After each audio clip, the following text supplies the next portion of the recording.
Najua sehemu inaitangwa Pastor T Mwangi na hizi ni zile wisdom za Pastor T. Leo nataka kuongelea kuhusu where do broken hearts go. Right now, maybe unaingia kwa relationship, ama unaingia kwa heartbreak, ama uko kwa heartbreak, ama umetoka kwa heartbreak. Na heartbreak ni part of life. Tumeangalia kwa news, wasi wanaachana, wasi wanaamua kushikia na ndenga, wengine wanashikia na kisu, na unaona ina turn out kwa murder. Heartbreak is not the end of life. Lakini kuna kitu moja lazima tukue very sensitive. Endo uchukue glasi, iangushe. It will break, it will shatter. Angalia the broken and the shattered glass na uiambie sorry. You can never fix a broken heart by saying sorry. And the truth is, anyone mwenye ashaikuwa heartbroken, no amount of sorry can ever fix your heart. And that's why wisdom inakuanga. You have to pick the broken pieces, put them together.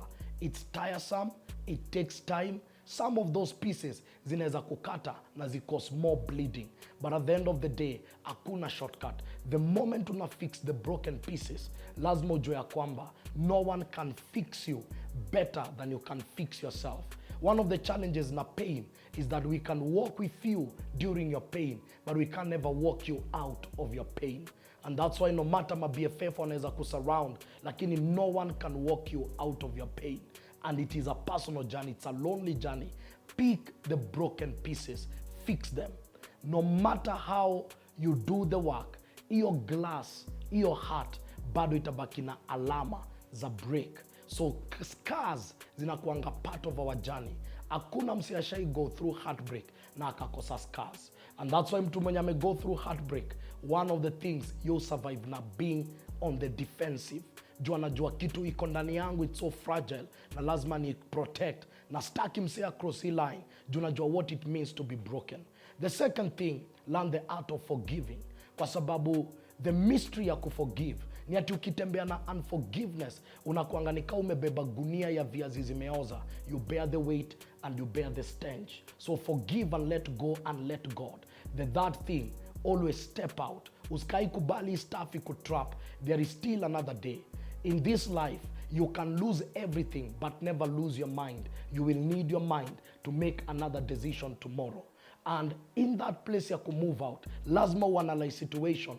No jiambia ni aje, I loved, but I loved the wrong person. Get the experiences out of that situation.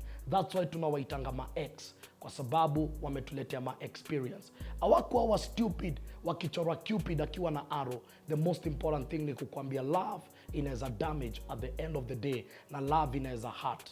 And the final thing, let your vision be louder this time.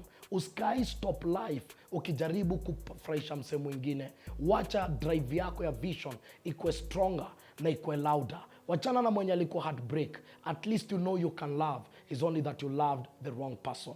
Wisdom ya mwisho, in the next relationship, never enter with your heart, enter with your head. Never allow emotions to rule the place of reason. Love inafaa kuwa reasoned.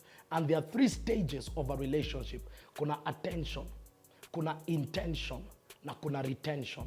Attention ni pale mse ukucheki unakaa poa jui wewe ni nani, anarusha mistari. Intention ni pale mse uanza kuconfess zile vitu anataka. Retention ni pale mse anaongea kuhusu future. Between intention na retention, the relationship mob will break up. Kwa sababu you'll never know a dog is a beast until the day you step on its tail. And once in a while, ni fiti kujua this is a beast and you choose the beast that you want to live with. Red lights zinakuanga shown hata before engine ya relationship ianze. Never ignore the red lights. And that's why love is not blind. It's only that men are blind to love and they want to love according to their terms. Never replace your head with your heart and never replace your heart with your head. Kuna time ya kuthink, kuna time ya kufeel, kuna time ya kurise na kuna time ya kumove on. Finally, vengeance belongs to the Lord. Hakuna kitu itakusaidia ukifanyia msee mabaya. Hakuna kitu itakusaidia ukiamua kurevenge. The best revenge inakuanga silence, because the silence can never be misquoted. Where do broken hearts go? They can be fixed, they can be repaired, and you can bounce back again and love and be loved again. God bless you. Hizi ni zile wisdom za Pastor T. Mwangi. Na kama kuna issue ungetaka tu analyze kwa hizi wisdom, tunaweza patana pale kwa mtandao Facebook Pastor T. Mwangi, Instagram Pastor T. Mwangi, na pia YouTube Pastor T. Mwangi. Tuchapiane kwa sababu kuna place wisdom inakuanga needed na si prayer. So God bless sana.